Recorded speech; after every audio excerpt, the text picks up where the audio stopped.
India कहाँ है और पाकिस्तान कहाँ है। कि इंडिया के पीएम की मुलाकात हो रही है पोप फ्रांसिस से, वो वहाँ पर हिस्सा ले रहे हैं, वो उस समिट का हिस्सा हैं, क्लाइमेट समिट जो COP26 बहुत अहम की जा रही है ग्लासगो में।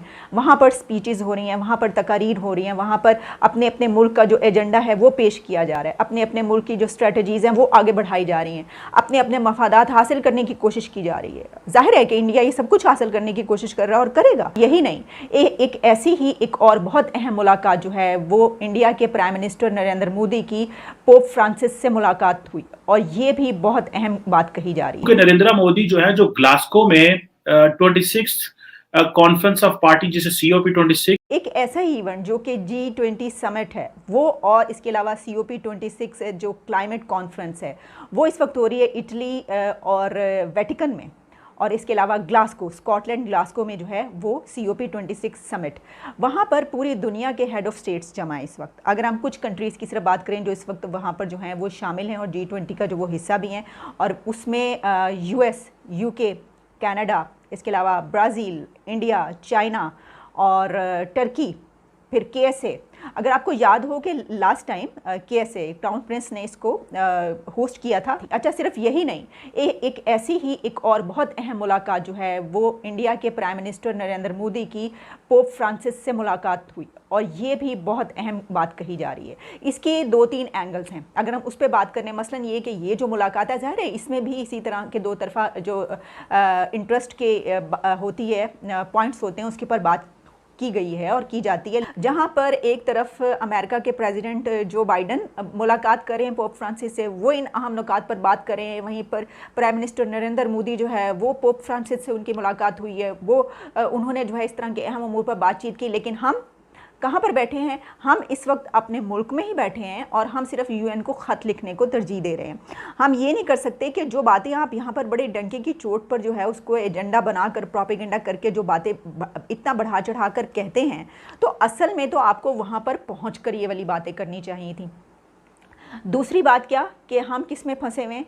हम इस वक्त सबसे ज़्यादा हमारा मसला अहम जो है वो ये है कि जो TLP है वो किस तरीके से उसके लिए खंदकें खोदनी है, कैसे जो है वो एक शहर के बाद दूसरे शहर में पहुंच रही है, इस्लामाबाद से उसको पहुंचने के लिए कैसे रोकना है, उनके खिलाफ़ क्या स्ट्रेटजी बनानी है, कितने पुलिस वालों को उन्होंने मार दिया, ओहो कितने पुलिस वाले जो हैं वो खूनो खून यहाँ पर पड़े हुए हैं, सड़कों के ऊपर पड़े हुए हैं। पूरी हमारी कैबिनेट, हमारी तमाम गवर्नमेंट, हमारी पूरा जो मशीनरी है, स्टेट मशीनरी, वो सिर्फ इस वक्त TLP को रोकने, उसके खिलाफ जो स्ट्रेटजी बनाने, किस तरीके से उसे निपटा जाए, इसके ऊपर। इससे हम अंदाज़ा कर सकते हैं कि जब हम मुकाबला करते हैं इंडिया और पाकिस्तान का, तो इंडिया कहाँ है और पाकिस्तान कहाँ है। कि इंडिया के पीएम की मुलाकात हो रही है पोप फ्रांसिस से, वो वहाँ पर हिस्सा ले रहे हैं, वो उस समिट का हिस्सा हैं, क्लाइमेट समिट जो COP26 बहुत अहम की जा रही है ग्लासगो में। वहाँ पर स्पीचेस हो रही हैं, वहाँ पर तकारीर हो रही हैं, वहाँ पर अपने अपने मुल्क का जो एजेंडा है वो पेश किया जा रहा है, अपने अपने मुल्क की जो स्ट्रेटजीज़ हैं वो आगे बढ़ाई जा रही हैं, अपने अपने मफादात हासिल करने की कोशिश की जा रही है। जाहिर है कि इंडिया ये सब कुछ हासिल करने की कोशिश कर रहा है और करेगा। नरेंद्र मोदी भारत के वजीर आजम जो हैं वो इस वक्त G20 समिट के लिए जो है वो रोम पहुंच गए हैं, और मजे की बात यह है कि वो पोप फ्रांसिस से भी मुलाकात करेंगे और वो वहां पे महात्मा गांधी को भी ट्रिब्यूट पे करेंगे। मैं जो बात करना चाह रहा हूं, जो मेरी आज की डिस्कशन का जो पॉइंट है वो ये है कि क्या पाकिस्तान जो है वो ग्लोबल फोरम्स को मिस कर रहा है, ग्लोबल प्लेटफॉर्म्स को मिस कर रहा है, क्योंकि नरेंद्र मोदी जो है जो ग्लासगो में 26 कॉन्फ्रेंस ऑफ पार्टी जिसे COP26 जिसका नाम है, जो कि UN फ्रेमवर्क के तहत हो रही है, क्लाइमेट चेंज कॉन्फ्रेंस हो रही है, उसमें भी हिस्सा ले रहे हैं। और अभी तक तो मुझे ये पता चला है, आई एम नॉट श्योर 100%, लेकिन शायद वजीर आजम इमरान खान जो है वो ग्लासगो नहीं जाएंगे। लास्ट टाइम भी वो नहीं गए थे इंग्लैंड, एक बायलैटरल विजिट पे। दो वजूहाती, एक तो ये कि उन्होंने कहा जी कि सारा पाकिस्तान रेड लिस्ट पे है, मैं क्यों जाऊं वहां पे। That was a good point at least, लेकिन at the same time Pakistan was expecting too much, और इंग्लैंड ने ये कहा जी कि हम सारा कुछ करने को तैयार हैं, लेकिन we are a very serious country, हमारे साथ मुज़ाकरात करने हैं, बात करने हैं, तो एक तो हम आपको इंडिया जैसा पैकेज शायद नहीं दे सकते, लेकिन अगर इंडिया जैसा पैकेज लेना है तो that must not be at the cost of शायद कश्मीर। ये नहीं कि आप वो बायलैटरल्स भी करें और उसमें कश्मीर ले आए और इसी की चीजें घुमाते रहें। आपको पता है कि यूरोपियंस बड़े टफ स्टैंड लेते जा रहे हैं जैसे जैसे भारत का एक क्लाउड जो है वो डेवलप होता जा रहा है। बट एनी हाउ, लेकिन मैं आपको ये बताऊं कि G20 तो गए, जारी बात है वहां पे एक बड़े पैमाने पे डिस्कशन होंगे कि पूरी दुनिया में नॉन वायलेंस डे मनाया जाता है और ये एक बड़ा एडवांटेज आता है इंडिया को, और ये यूनाइटेड नेशंस कहता है। अब देखिए ये जो इंटरनेशनलाइजेशन ऑफ इंडियन वैल्यूज की वो लेके जा रहे हैं कि वो नॉन वायलेंस को, योगा को, इन चीजों को लेके जा रहे हैं। दूसरी तरफ पाकिस्तान जो है वो इस्लामोफोबिया का डे मनाता है ओआईसी में।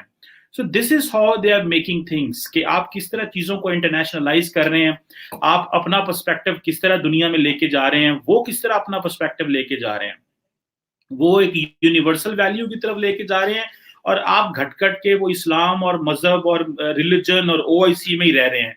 और उसमें भी आपको पता है कि वो हमारे साथ ओआईसी वाले क्या कर रहे हैं। शारजा से श्रीनगर सुना प्रवास भी शुरू हो चुकी है।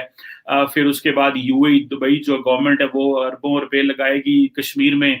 कश्मीर का उसको उन्होंने ऑलमोस्ट खत्म कर दिया, उन्होंने स्क्रैप कर दिया होगा कश्मीर को। हम हमारे लिए बहुत इंपॉर्टेंट है, हम इस कॉज को नहीं छोड़ सकते। ये पाकिस्तान की obviously this is important, one of the important foreign policy cornerstone जो हम कहते हैं कि ये है, लेकिन the world has left it, दुनिया ने इसको छोड़ दिया है। अब G20 होगी, वहां पे जारी बात है वो ग्लोबल चैलेंजेस की बात करने वाले हैं। वहां पे नरेंद्र मोदी जो है वो EU यूरोपियन यूनियन की जो प्रेसिडेंट है उनसे मिले हैं, और जारी बात है यूरोप और इंडिया की बातें हो रही हैं। मैं जो समझना चाहता हूं और मैं जो अक्सर ये बात भी करता हूं कि क्या ये जो पाकिस्तान है ग्लोबल प्लेटफॉर्म्स को मिस नहीं कर रहा। अब G20 होगी, वहां पे जारी बात है वो ग्लोबल चैलेंजेस की बात करने वाले हैं। वहां पे नरेंद्र मोदी जो है वो EU यूरोपियन यूनियन की जो प्रेसिडेंट है उनसे मिले हैं, और जारी बात है यूरोप और इंडिया की बातें हो रही हैं।